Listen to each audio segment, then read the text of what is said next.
आज আমরা imperative sentence pattern নিয়ে আলোচনা করব। ইম্পারেটিভ সেন্টেন্সে আদেশ, অনুরোধ ইত্যাদি বোঝায়।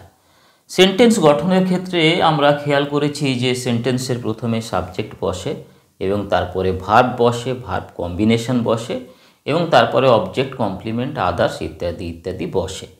ইম্পারেটিভ সেন্টেন্সের ক্ষেত্রে তুই, তোরা, তুমি, তোমরা, আপনি, আপনারা ইত্যাদি সাবজেক্ট হিসেবে যখন বসে তখন তুই, তোরা মানেও ইউ, তুমি, তোমরা, আপনি, আপনারা প্রত্যেকটা ক্ষেত্রেই এদের যে ইংরেজি যে শব্দটা যেটা বসাতে হয়, যে সাবজেক্টটা বসে ইংরেজি ওয়ার্ডটা, সেটা হলো ইউ। তাহলে বারবার ইউ ব্যবহার করবে, এটা একটা বাহুল্য। তাই বাহুল্য বিবেচনায় ইউটাকে উহ্য রাখা হয়, ইউটা উহ্য থাকে। তো চলো আমরা ইম্পারেটিভ সেন্টেন্স প্যাটার্ন নিয়ে আমরা এবার লেখালেখি করব। প্রথমে সাবজেক্ট, তারপরে ভার্ব, তারপরে অবজেক্ট। এটা প্যাটার্ন এ, এটা প্যাটার্ন বি। দুটো প্যাটার্নে আমরা ইম্পারেটিভ সেন্টেন্সকে ফর্ম করি। তো আমরা আলোচনা করলাম যে সাবজেক্ট ইউ উহ্য, বাহুল্য বিবেচনায় আমরা বারবার ইউ ব্যবহার করব, বাহুল্য বিবেচনায় ইউকে আমরা উহ্য রাখছি। ভার্ব বসাও, ডু দ্য ওয়ার্ক।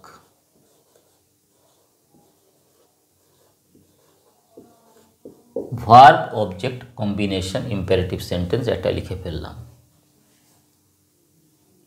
আবার সাবজেক্ট উহ্য, ইউ উহ্য থাকবে, রাইট এ লেটার,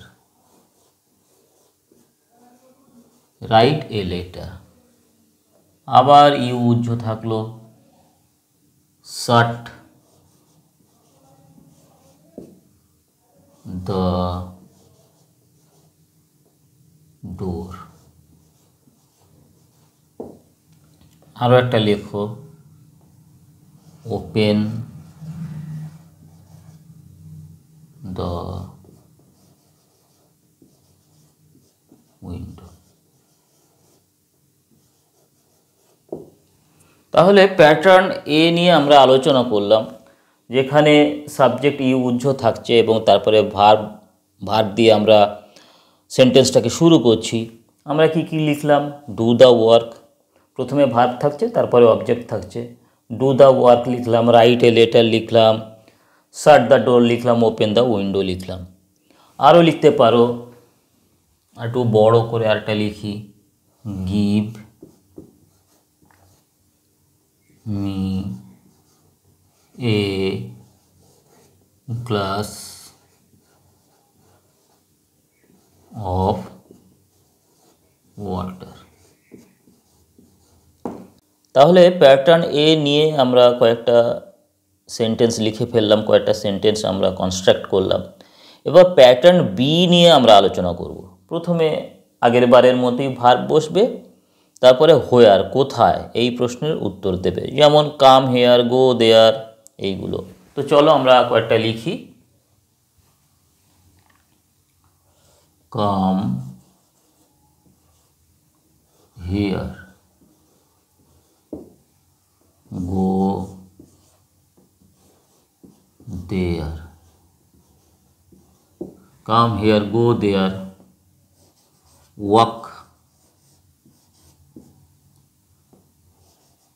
কোথায়? Along the road,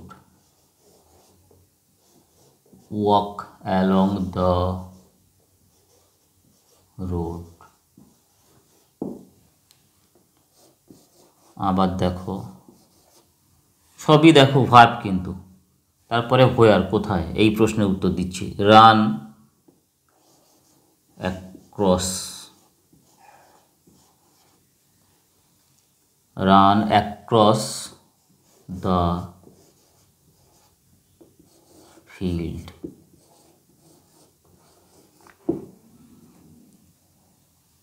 swim